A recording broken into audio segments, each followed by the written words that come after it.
Dan disadari atau tidak, teman-teman sayang, kadang kita itu bisa lebih dekat sama Allah kalau pas sedang punya masalah. Teman-teman gak pernah tahajud, tiba-tiba mau tahajud.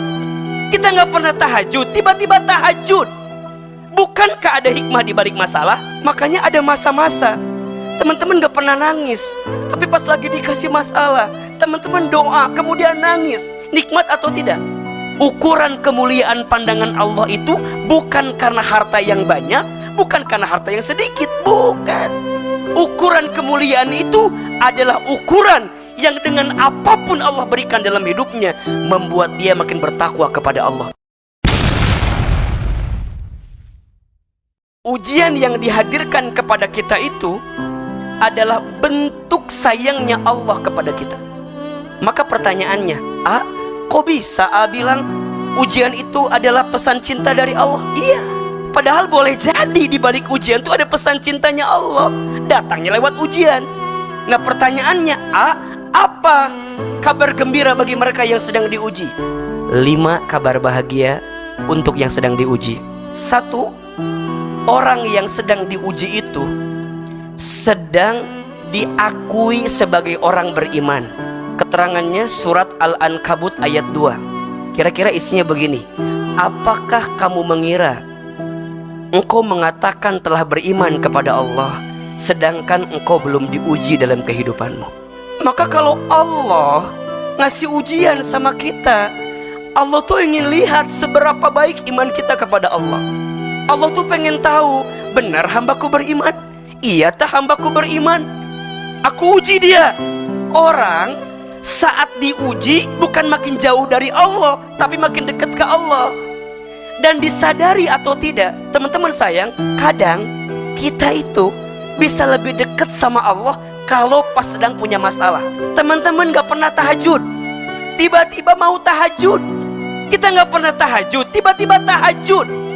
Bukankah ada hikmah di balik masalah? Waktu kerjanya lancar, jauh dari Allah. Pas kerjanya mandek, tiba-tiba sholat tahajud tah. Nggak pernah ke masjid jadi ke masjid. Bukankah itu nikmat? Teman-teman sayang, kadang ujian yang paling berat dalam hidup kita itu bukan ujiannya, tapi saat dikasih ujian, jadi jalan dekat ke Allah atau enggak. Karena ada yang dikasih ujian malah jauh dari Allah. Dia frustasi, ya, dia stres. Kemudian dia bilang ini, butuh healing. Kalau ada yang nanya, healing yang terbaik itu apa? Bukan jalan-jalan kemana-mana. Healing terbaik itu kembali ke Allah. Itu jawabannya. Makanya ada masa-masa teman-teman gak pernah nangis, tapi pas lagi dikasih masalah, teman-teman doa kemudian nangis. Nikmat atau tidak? Itu Allah sedang memelukmu, Allah sedang membelaimu, Allah sedang mendekatimu agar engkau segera kembali kepada Allah. Dan itu nikmatnya luar biasa.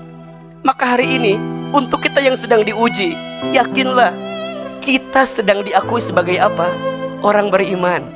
Yang kedua, orang yang sedang diuji itu orang yang sedang dijanjikan surga oleh Allah Subhanahu wa ta'ala.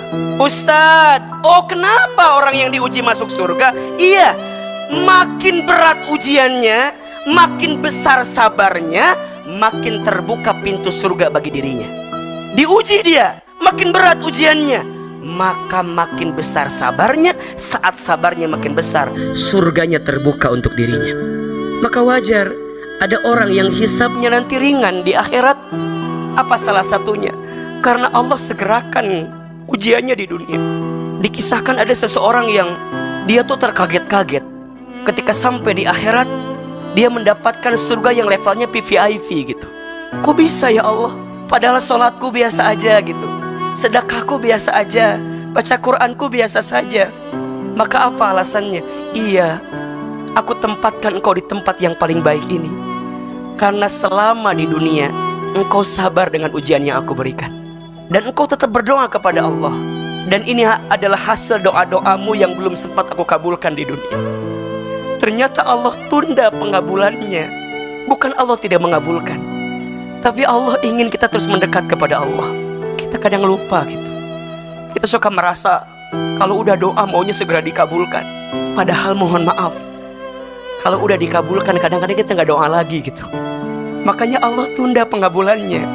Bukan Allah tidak mengabulkan doamu, Allah tahu mana yang terbaik untukmu. Jika doamu belum dikabulkan di waktu yang cepat, maka Allah akan kabulkan di waktu yang tepat. Kalau bukan di dunia, mungkin nanti di akhirat. Allah hanya ingin engkau terus berdoa sampai engkau berharap kepada Allah Subhanahu wa ta'ala. Maka orang yang sedang diuji dijanjikan surga oleh Allah Subhanahu wa ta'ala. Yang ketiga, orang yang sedang diuji itu sedang dihapuskan dosa-dosanya. Kata Nabi SAW, tidaklah rasa sakit yang menimpa seseorang kecuali di saat itu Allah sedang hapuskan setiap dosa-dosanya. Allah sedang hapuskan setiap kesalahannya. Maka ayah bunda, bapak ibu, teman-teman sekalian, kalau kita masih beriman, masih bertakwa kepada Allah, taat kepada Allah, tapi kita ngerasa bahwa kenapa ya, kok makin taat makin ujiannya tambah berat? Ada gak yang begitu kira-kira? Aku udah hijrah, tapi setelah hijrah malah tambah susah. Ada gak yang begitu kira-kira? Tolong catat jawabannya. Karena Allah sedang menghapuskan dosa-dosa kita sebelum hijrah itu. Mungkin waktu kita sebelum hijrah begitu banyak dosa kita, begitu banyak maksiat kita. Allah sayang sama kita, Allah uji kita. Kita sabar dengan ujian itu. Maka di saat itu Allah sedang hapuskan dosa-dosanya. Dan itu puncak yang paling tinggi dari hikmah ujian yang Allah hadirkan. Makanya kalau ada orang yang sakit, suka bilang begini kan, gimana caranya biar cepat sembuh? Bener itu. Tapi ada yang paling bener. Apa? Gimana ya caranya dengan sakit ini Allah hapuskan dosa-dosa saya? Kalau lagi diuji di rumah tangga, gimana ya pas lagi diuji ini Allah hapuskan dosa-dosa saya? Itu yang paling penting. Makanya kalau ada orang yang sakit, apa doanya? Syafaqallah la ba'sa tohurun insyaallah. Semoga engkau cepat sembuh, tidak apa-apa. Allah sedang sucikan dirimu, Allah sedang bersihkan dirimu. Maka bayangkan ya, ketika kita diuji, kita nerima dengan keadaan itu, kemudian kita merasa bahwa yang banyak dosa yang pernah kita lakukan, maka di saat itu bersih semua dosa-dosa kita. Makin berat ujiannya, makin ridho nerimanya, makin bersih setiap apa yang pernah kita lakukan. Dan itu puncak keberhasilan dari setiap ujian yang kita hadapi.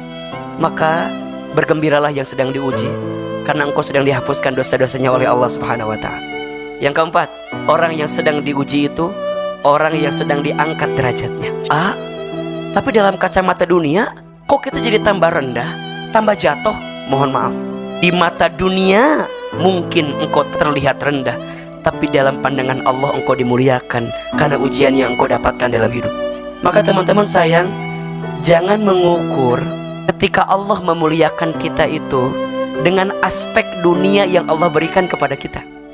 Teman-teman gak bisa bilang gini, oh dia kaya, lagi disayang sama Allah. Belum tentu. Dan kita juga gak bisa bilang gini, oh dia miskin, lagi dihinakan oleh Allah. Enggak juga. Ukuran kemuliaan pandangan Allah itu bukan karena harta yang banyak, bukan karena harta yang sedikit, bukan. Ada orang yang lagi viral misalnya, lagi populer, lagi dikenal, nggak bisa kita bilang, oh lagi viral, lagi dimuliakan. Belum tentu.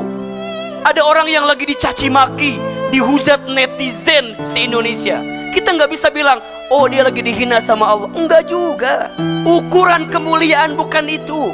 Ukuran kemuliaan itu adalah ukuran yang dengan apapun Allah berikan dalam hidupnya membuat dia makin bertakwa kepada Allah. Itu sesungguhnya orang yang paling mulia di antara kamu sekalian, kata Allah, orang yang paling bertakwa. Berarti apa? Bukan tentang kayanya, bukan tentang miskinnya, bukan tentang terkenalnya, bukan tidak terkenalnya, bukan. Kalau semua itu jadi jalan dekat ke Allah, mulia. Tapi kalau semua itu nggak bikin deket ke Allah, hina.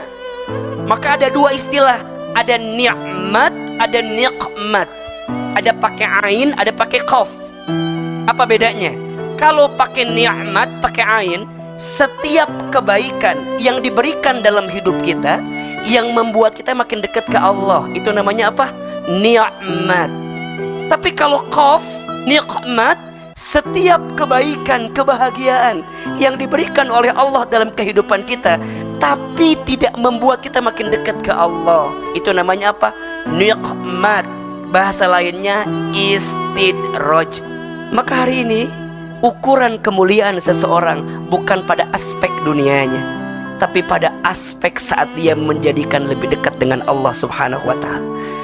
Maka hadirin sekalian, ayah bunda, kalau hari ini kita lagi diuji, dan dengan ujian itu bisa membuat kita makin dekat taat ke Allah, berarti lagi diangkat derajatnya. Dan yang kelima, apa kabar bahagia bagi orang yang sedang diuji? Allah sedang menyiapkan kebaikan dalam hidupnya. Mana hadisnya? Man yuridillahu bihi khairan yusiba minhu. Barang siapa yang diinginkan oleh Allah kebaikan, yusiba minhu, maka Allah akan berikan musibah kepadanya. Allah berikan ujian kepadanya. Maka sesungguhnya bersama kesulitan ada kemudahan. Banyak kebaikan yang sedang Allah siapkan untuk kita. Kita itu nggak mungkin bisa ngerasain yang manis kalau kita belum pernah merasakan yang pahit. Kita nggak mungkin dibentuk kalau kita nggak dibentur dalam hidup ini. Kita nggak mungkin terpelanting kalau kita nggak pernah ngalamin dibanting dalam hidup ini. Maka nikmatilah fase-fase sulit, fase-fase susah, fase-fase lagi diuji itu, karena disitulah Allah sedang titipkan pesan cinta untuk kita.